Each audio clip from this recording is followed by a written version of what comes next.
next question comes from someone I think you know. His name is Bruce Miller. And he asks, what role does nature play in coping? Okay, so Bruce Miller, for anyone listening here, the B in BJ is Bruce. So this is my father, Bruce Sr. We'll call him BS. So sorry, wait, what was Daddy's question? His question was, what role does nature play in coping?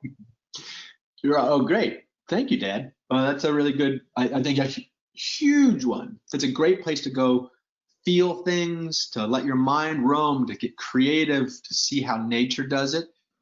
I think for me, it's a huge piece of how I cope, is just being in the natural world. And not as a visitor, ideally, but realizing that I am a part of the natural world. That's so therapeutic for me. So I can look at the trees, I can look at the animals I live with, I can see myself in them and them in me.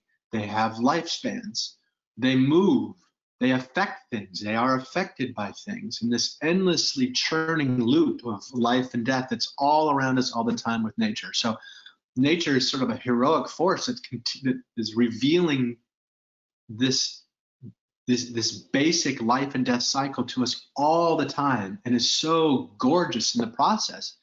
So we can be inspired by nature.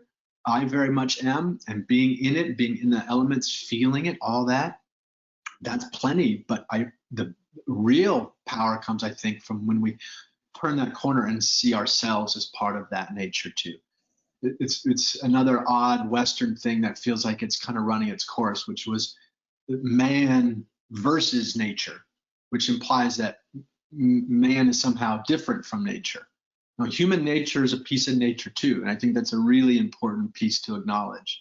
So getting back to nature doesn't necessarily mean putting on a loincloth and living off seeds outside in the elements all the time. No, building a home, having a job, that's part of nature too. So again, I think the idea here is to see ourselves in this much bigger world and to feel part of that world.